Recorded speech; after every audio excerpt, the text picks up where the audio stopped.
So come one, come all, come listen to some stories. Next up, this is the spoken word stage. We have spoken word, stories, poems, poetry, all kinds of good stuff, and sax and trumpet um, music. And I think we also have some percussion music coming up later today. So we have lots of good things. We're here all day. And next up is James Dorr, and who's a horror writer. And his The Tears of Isis was a 2013 Bram Stoker Award finalist for fiction, the fiction collection. And with his latest book, Tombs, A Chronicle of Latter-day Times on Earth, a novel in stories from Elder Signs Press. A short fiction writer and sometime poet, he currently harbors a goth cat named Triana, who's gorgeous. She's on Facebook quite often. And counts among his major influences Ray Bradbury, Edgar Allan Poe, Allen Ginsberg, and Bertolt Brecht. For more information, Dorr can be reached on his blog at http://James Dorr, D-O-R-R. So James, D-O-R-R, writer, all one word, .wordpress.com. And if you want that information again, you can ask me after the set. So I love James's writing. It's a pleasure to introduce him.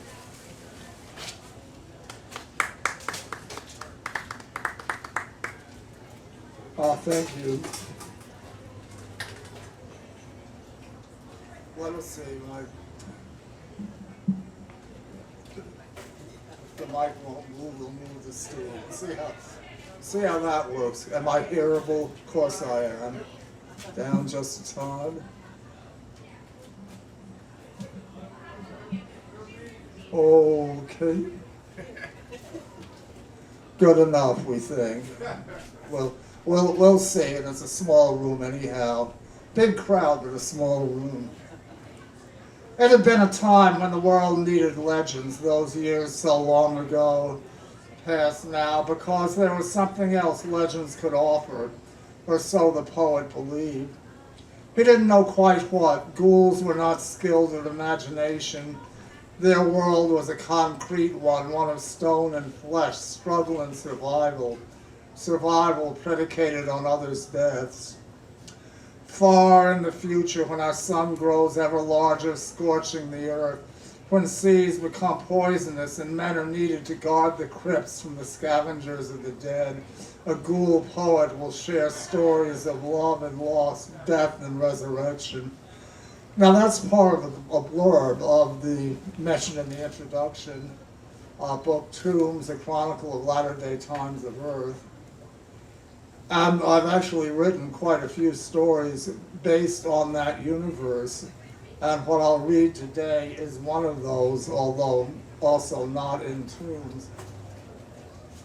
And for those interested, if you kind of like the background of this, I will be doing readings currently scheduled for Writers Guild events in the next few months.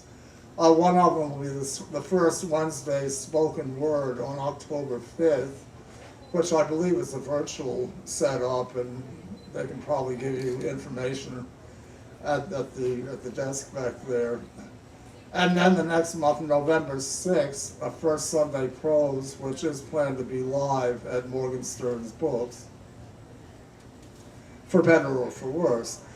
This particular story was originally published in an anthology called Techno-Goth Cthulhu, which is a good triple combination in the horror biz. And it's more recently was republished, I think, in 2019 in Black Infinity magazine on their Derelicts issue. Derelicts as in abandoned ships. And in fact, the story is called Ghost Ship. The sea had boiled the past day at noon.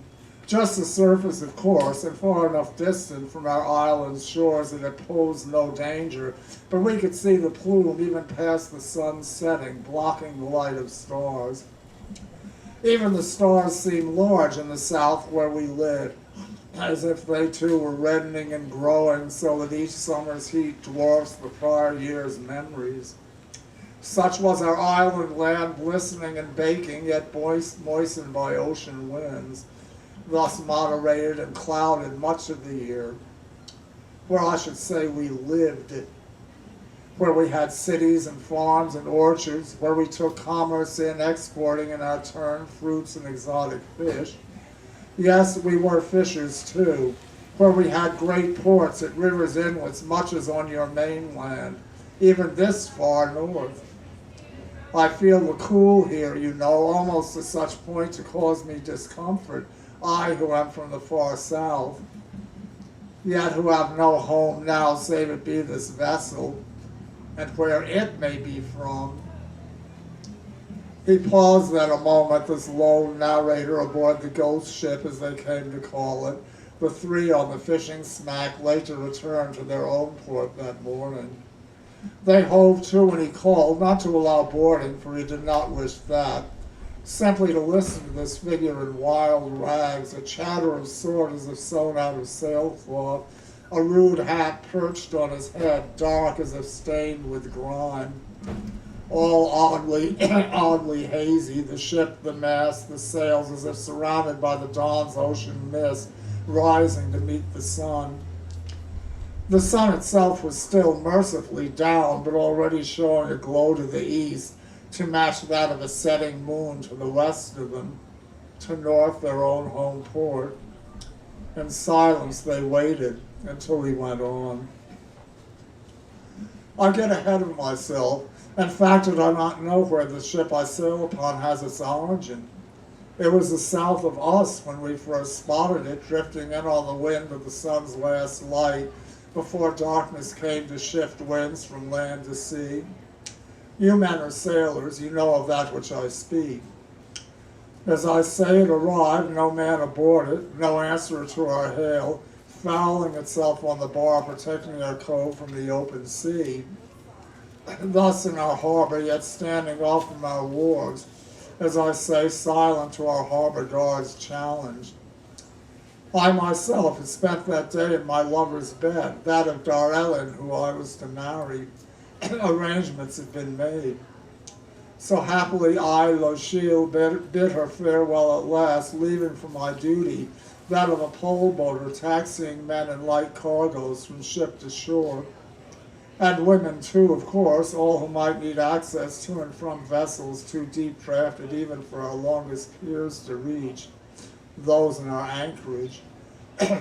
And so I was preparing my oars, my mast poles and bottom poles, my small boat's single sail, arranging cushions lest ladies should wish to board, snacks for their nourishment, all the things needed for a normal evening's work, noting, of course, as I did, the strange vessel now bumping and bobbing as if to escape our port, held by the jetty's grip until such time as the tide should rise higher, perhaps in the morning. And yet here it was now, its crew perhaps needing help, its captain who knew where. Silent, its silhouette not fully focused, strangely as if still half lost in a dark unseen mist, as if a ship of the dead, so say some legends. Though here we were realists, as all seamen must be, believers in what we saw, what we might touch solidly with our own hands, smell with our nostrils, what things we might hear with our own ears, not just be told. So I was asked by the harbor master, "Lochiel," he said, "you're late enough coming. You dote too much on your love." Yes, we all know that. We know your mistress too. Yet here lies your job, to go to that vessel and find who it has aboard. Or, failing in that, to make a line fast to its bow and tow it into shore. We, in turn, while you do this, will fetch doctors in case they might be required, to hand by hand ourselves on your line to its deck, testing for sickness before others board her, helping those who need help. Yes, I answered. I did as he ordered me, pushing my skiff from shore, raising my mast pole and setting its single sail, using my bottom pole to reach deeper water, then sailing, then rowing my way to the waiting hulk. "Ahoy!" I shouted. There was no answer. I heard with my ears at best a small humming, perhaps as a motion of water against the hull. I smelled a slight rancid smell as I drew nearer, as if of entering a building long disused. I hailed it again, then cast the line above the ship's bowsprit, catching it on a stay, letting it loop through, then tying it back to my own small craft stern post.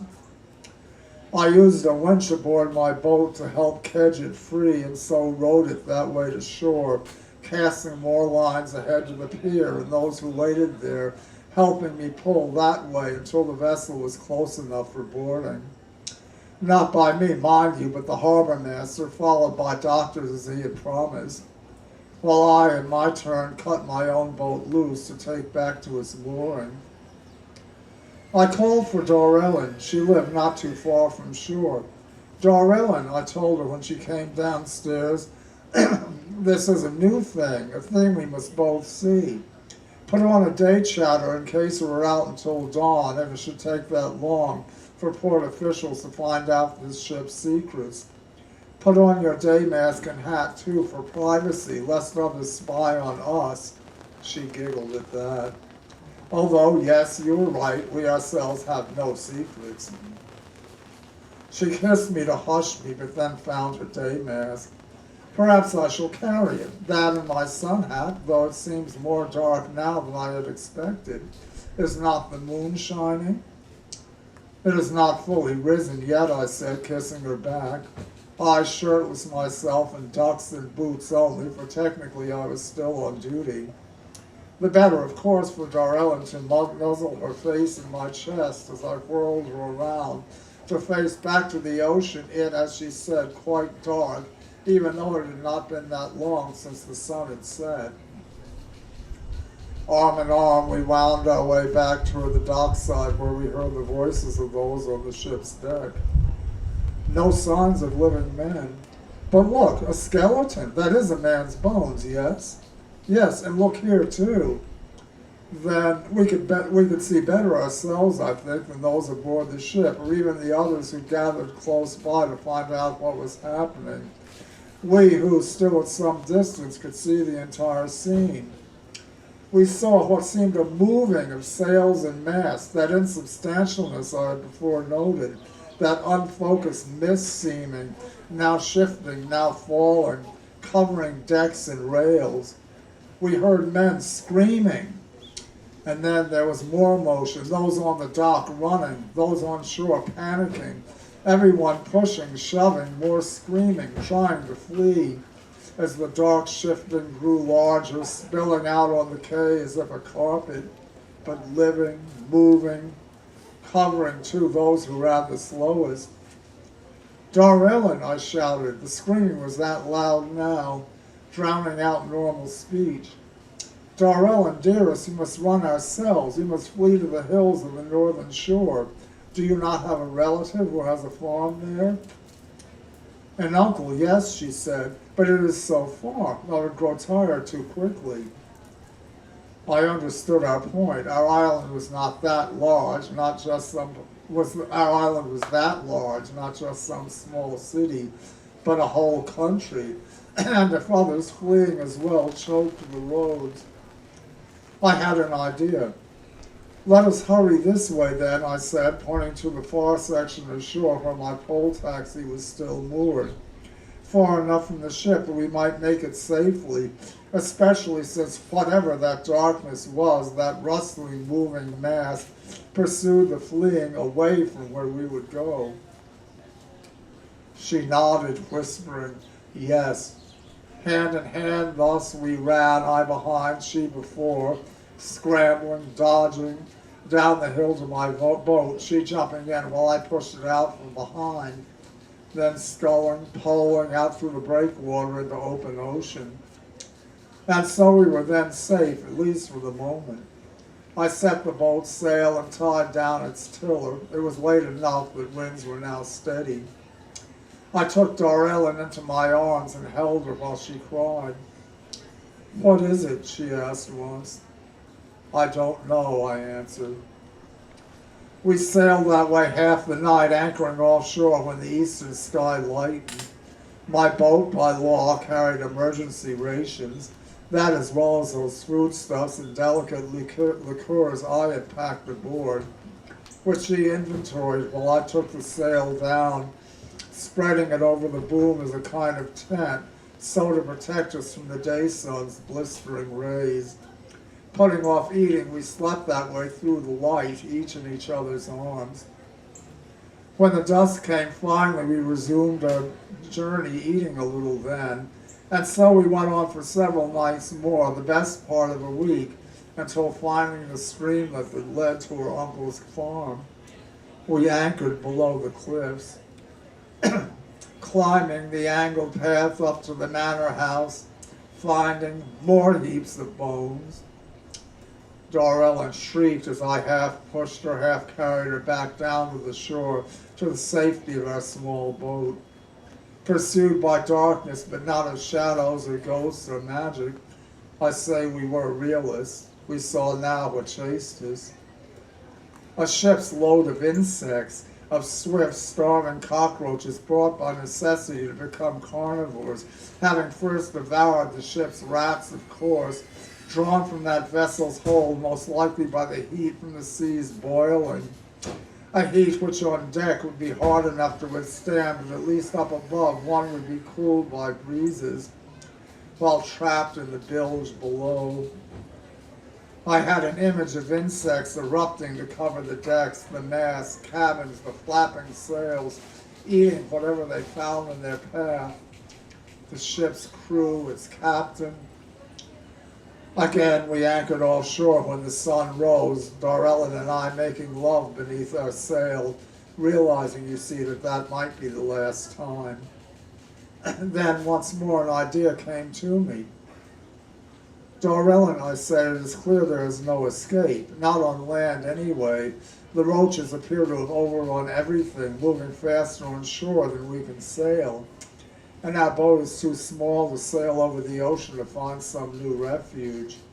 We would perish in storms or else in the seas boiling. Just like in that ship's hold, we would not be far enough away from it not to be cooked in its heat, just as if in a pot simmering on a stove. She nodded. Yes, she sobbed. I kissed her softly. But there is one place where the roaches may not be. Yes, she looked at me. On the ship itself, I told her. The one place where they devoured everything they could find, where there would be no reason for them to stay. You saw how fast they left when finally they understood there was food for them on the shore, how swiftly they spread away. But then for us, she said, what would we eat or drink? That is, the two of us. I am assuming we could sail the ship ourselves. Enough to get it free of the harbor when the tide and the wind are right. Then with the trade winds, eventually we would cross other ships' paths and so could be rescued. And as for provisions, ships carry many stores, some of which even the roaches may have found distasteful to them. It happens with ship's rats as well, I assured her. There is always something. She nodded. She kissed me again, and not all that long after, we made love aboard the ship itself in the high stern cabin which had been its captain's. We cleaned up the cockroach's mess as best we could, searching mainly for stragglers, you understand. The ship was free of anything that moved, as I had predicted. We found tanks of water that had not been broached, and tins and provisions of dried stuffs they had not touched. And so that next night I cut our lines from the shore, sharing together one last look at the city that had been our home. Silent now as if it were a city of ghosts, which in some ways it was. We had not dared, though, to walk through the streets, even to rescue our own belongings. We were, as I say, realists, atheists, some might claim. We knew that somewhere some roaches might still be there, with all the nooks and crannies that cities have. We would not take that chance. And yet, I believe now that there is a fate star, as étoile as the philosophers call it, that guides the souls of us all. And with that, an irony. We worked our way around the jetty when the wind and tide coincided, and so to deep water. We left my small boat behind. What we forgot, though, is that insects lay eggs. What they left behind them, almost microscopic, and so we had missed them in our cleaning effort, sweltering, incubating in that ship's hold, coming to life in the heat of a boiling sea, not that first day, nor the second or the third, but on the fifth day out, as Dorrell and I lay in shade in our cabin, its great windows open to catch the following wind.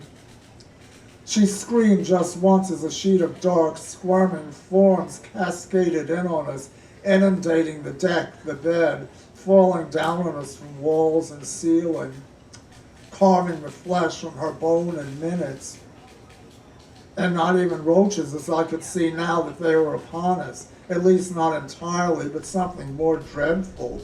I could see now they had tentacles that rippled among their jointed legs, sprouting between them, augmenting mouth parts too, as if exposed to the sea's vapor so long they had been mutated to things yet more monstrous, or perhaps mated with things themselves from the sea. Yet as for me, you see perhaps now why I accept Zetoile, one's fate and concept, for just as were those of the ship's stores they left alone, something about me was distasteful to them. And so now I understand what my fate is to be, to continue sailing, perhaps forever. When my rations ran short the first time, the wind shifted its course again, bringing a clean rain that puddled on the deck and refilled the ship's casks, whether I willed it or not. When one is thirsty, one will drink whatever is offered one. And so it was with food, too, when from time to time my random course takes me into great shoals of fish, as if guided by some force.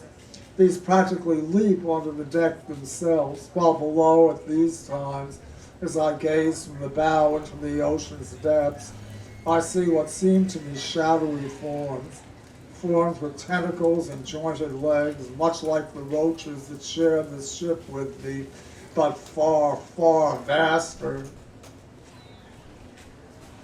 They did not believe him, especially not that last, the three that listened, Babazine, Vogel, and the quiet, brooding boy who the others called Le Petit Poisson.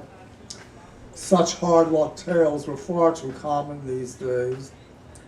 But the wind had shifted, and in the north, too, the sun's rise could spell danger for those caught out beneath it without protection. So they called farewell and tacked toward their own home port, a fishing town on their continent's south shore, as a contrary breeze filled the great doomed ship's sails, pulling it back into the fog that had swirled higher with the day's first heat to east and south out to sea. They too were realists, fisher folk are. They know too much of the ways of the ocean and those things found on it. They know when to ask and when not to ask questions, and when not to tell others of the things they had seen. Who would believe them? And so Vogel just shrugged when Babazine noticed how strange the ship looked in that last brief instant, when it, as well as the man aboard it, seemed pressed in its own fog, a swirling, crawling dark, a thing not quite focused but shifting, moving, and how in the midst of it, the sound they now heard was of a man weeping. So thank you. Any questions?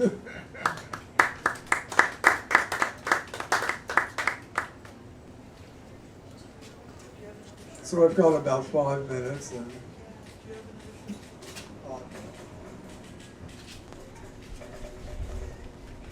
the shortest thing I do have one poem. No, I don't. The shortest thing I'd have here would take at least 10 minutes. Stretch